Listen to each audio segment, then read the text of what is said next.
It's been 8 months since Wuthering Waves has been released, and one of the main aspects that made the community look forward to this game was a better and harder endgame compared to other gacha games like Genshin Impact. At the moment, there are two endgame modes in the game. The first one is the holograms, which is a harder version of boss fights with new mechanics and increased stats, but once you beat them, you have to wait until they add another hologram in the next patch. The second endgame mode is the Tower of Adversity, which you build multiple teams to clear towers and get rewards, and the towers reset multiple times during each patch. Now, even though most of the community loved the holograms and how it feels to play, the same thing cannot be said about Tower of Adversity. Ever since the game released, the community had mixed feelings about it. Some like it, some hate it, and some don't even care about it. Now, with most people in the community, when they complain about the Tower of Adversity, they don't really say what Kuro Games needs to change or improve on. So in this video, we are going to see if there are problems with Tower of Adversity and how Kuro Games can fix or improve it. So without further ado, let's get right into the video. Now, before we get into the problems of Tower of Adversity, first let's see how it works. There are 3 different towers that you need to clear. The left and right towers have 4 floors, while the middle tower has only 2, which is a more difficult tower. Each character has 10 vigor that they spend when you clear a floor with them. For the left and right towers, the vigor cost starts from 1 cost on floor 1, and it gets increased by 1 for each floor until the 4th floor, which costs 4 vigor. And in the middle tower, both floors cost 5 vigor. Now, a good thing about this vigor system is you can use your weaker characters for lower floors and stronger characters on higher floors.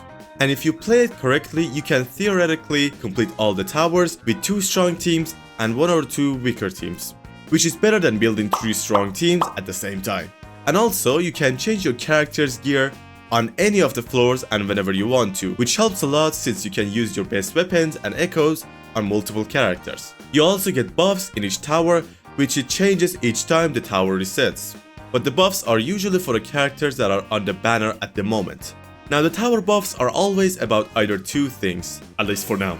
Buffing your elements like Spectra or Aero damage increase, or your attack type, which can be your skill, heavy attack, coordinated attacks, etc.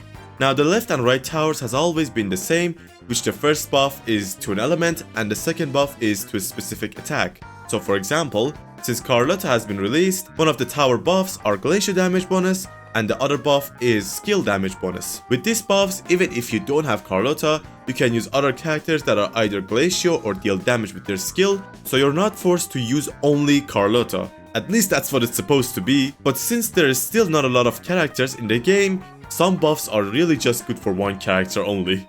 Like for example, Gion right now is the only character that deals most of his damage with heavy attack. So if the tower is buffing him, no one else is using that buff, because there is no other aero main DPS or a heavy attack main DPS. But I think with more characters coming out in the future, there will be more options for clearing the left and right towers. And to be honest, these 2 towers are easier compared to the middle tower, so even if you don't have the characters, you can still beat it if your characters are built enough. But the thing that most players complain about TOA is actually the middle tower. Now, the middle tower first buff was used to be an attribution damage bonus, which just means elemental damage bonus to every character, which meant you could have used any character you wanted. But now it has changed to this, which will increase the resistance of enemies to 2 elements, which in this case is Electro and Havoc, and it decreases the resistance of enemies to 2 elements, which are Aero and Glacial this time. Now, the second buff wasn't changed, it's still a buff you get from doing certain attack types, like skill or coordinated attacks. Now, we will get back to this, but first let's talk about the quality of life changes so we can get it out of the way and then get back to the big stuff. Now, for the quality of life changes that I think they should add, first thing is a detail panel for bosses. Each boss has a unique resistance to a certain element, or they have a certain mechanic that you need to play around it. Like for example, Fallacy having resistance to Spectra, and his second stand is only interruptible if you break his stun bar. With more bosses and more mechanics coming into the game, having a detailed panel for the bosses really helps. It can show what resistance they have and what mechanics they use so that you can use it to your advantage. Honkai Star Rail has this as well, as you can see. Another thing that they need to do is show the buff of TOA in the middle of the fight. Most of the times when I'm clearing the tower, I forget what buffs it has because it doesn't show it in the game. What they can do is show a buff icon at the bottom whenever you get the tower buff. For example, with this tower where there is a buff, when you use your skill, you'll get a buff icon down there when you use your skill in the battle. This way you don't forget about the tower buff in the middle of it. And lastly, for some of the few bosses, they need to make it so they don't have an intro animation where they can't get attacked during the animation. Like for example, the Inferno Rider's intro takes a lot of time to complete, and during its intro you cannot damage it. This makes it feel like there's even less time to clear the floor. There are also other boss fights that are like this as well. Either they should remove the intro animation or make it so you can damage them during the animation. Now these are the quality of life changes that I could think of right now, but let me know if you have any other ideas that you think might be good in the comments down below. But other than quality of life changes, how can they improve the middle tower exactly?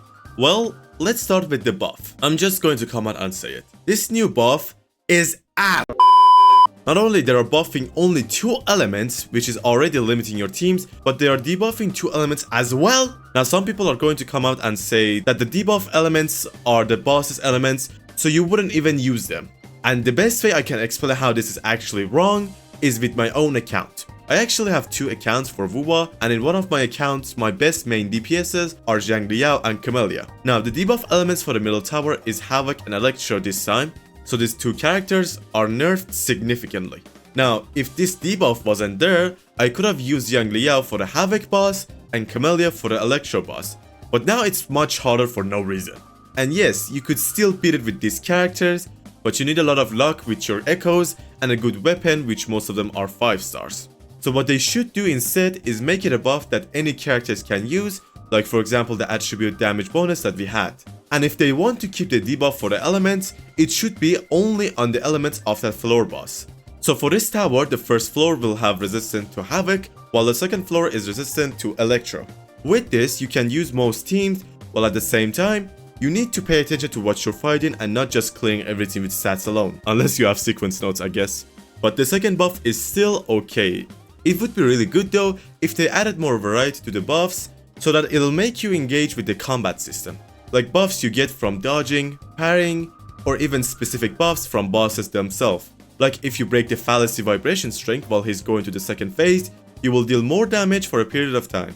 And for the fights themselves, I think it's not as bad as what everyone might think it is. Sometimes the bosses can have too much HP and it feels like you're not dealing any damage, but most of that is because your substats from echoes are still too random and there is still no way to guarantee a substat from an echo, and because of that, sometimes your echo stats are really bad.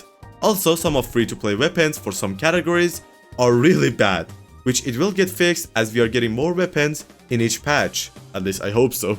But what if they wanted to use a different system for the middle tower? Now here is my opinion on how they can do it. The first buff is still going to be a generic buff that everyone can use. It doesn't have to be elemental damage bonus, just something that most characters can benefit from.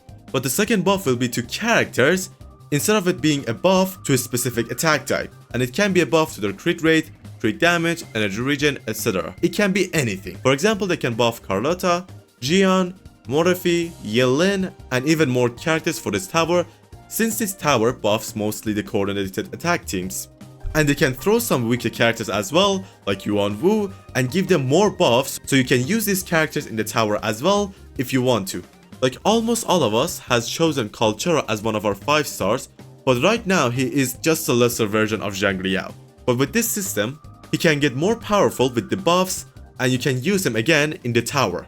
Now even though the second buff is going to be really good for the selected characters, you still should be able to beat the tower without needing to use these characters. It's just going to be a bit harder, that's all. But I think if they do something like this, it would make the tower more fun because you don't know what characters are buffed each time, while also buffing the less meta characters.